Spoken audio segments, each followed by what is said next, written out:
صلی علی رسولہ الکریم اما بعد فاعوذ باللہ من الشیطان الرجیم بسم اللہ الرحمن الرحیم حسن یوسف پہ کٹی مصر میں انگشتِ زنا حسن یوسف پہ کٹی مصر میں انگشتِ زنا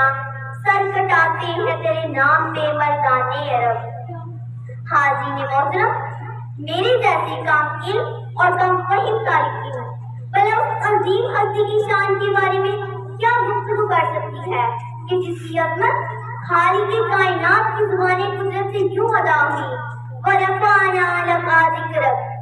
وَرَفَعْنَا لَكَ ذِكْرَكَ۔ اسی مقام پر فرمایا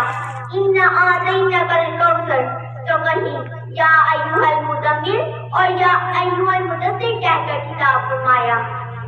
حاضرین محترم، حضور علیہ السلام کی طیب زندگی کے دو پہلو ذات مصطفیٰ اور صفات مصطفیٰ پر ہاتھ لکھتے لکھتے ساکت ہو گئے،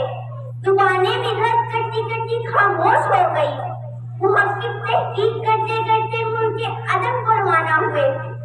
مفسر تفسیر کرتے کرتے موت کی آغوش میں چلے گئے، مگر ذات مصطفیٰ اور صفات مصطفیٰ کا ایک باب بھی مکمل نہ ہوا۔ حاضرین محترم، میری کیا مجال کہ میں اس محجوبین کی شان کے بارے میں لفظ شائع کروں کہ جس کے دستے اختر کی ایک انگلی اٹھتی ہے چاند کو دو ٹکڑے کر دیتی ہے، کہ جس کے اشارے سے درخت اپنی جڑوں کو توڑ کر زمین کو پھاڑ کر آپ کی بارگاہ میں حاضر ہو جاتا ہے، کہ جس نگاہ کی ہستی اٹھتی ہے تو آقا بولے سمیت زمین میں دس جاتا ہے، پھر جب نگاہ رحمت اٹھتی ہے تو بولے سمیت زمین سے نکلنا شروع ہو جاتا ہے، جس پیغرے نور پر طائف کی بستی میں زلف کے بہار توڑے گئے مگر زمانے مقدس سے بددعا تک نہیں ملتی، بلکہ پکوڑے کلندری لہوڑی ہوا مانگی،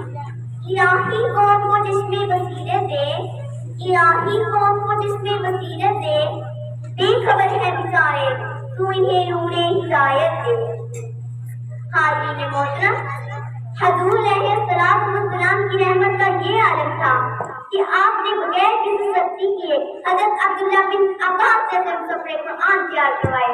جس کی تفسیر قرآن سے دنیا قیامت تک استفادہ کرتی رہے گی، اور بحیثیت جرنیل ایسے سپاہ سالار پیدا فرمائے جنہیں دنیا خالد بن ولید کے نام سے جانتی ہے۔ سچائی کی تربیت کی تو صدیق اکبر بنا دیا، سچائی کی تربیت کی تو صدیق اکبر بنا دیا، عدل کا درس دیا تو فاروق اعظم بنا دیا، سخاوت کی نگاہ اٹھائے عثمان غنی بنا دیا، مرتبہ شجاعت میں علی شیر خدا بنا دیا۔ آخر میں حضور علیہ السلام کی سیرت اور تعلیمات کی روشنی میں حاضرین کو ایک پیغام دے کر اجازت چاہوں گی کہ محبت کی نظر اہل وفا کی شان پیدا کر، کہ محبت کی نظر اہل وفا کی شان پیدا کر،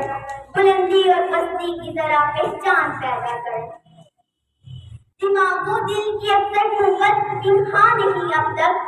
دماغ و دل کی اکثر قوت انہا نہیں اب تک، کوئی ان کے ابھرنے کا بھی اب سامان پیدا کر۔ نہ ہو ماحول سے مایوس دنیا خود بنا اپنی، نہ ہو ماحول سے مایوس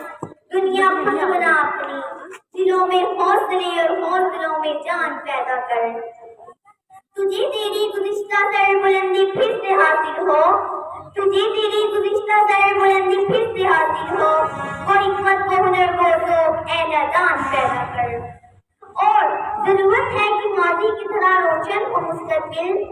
اور ضرورت ہے کہ ماضی کی طرح روشن ہو مستقبل، کوئی خالق کوئی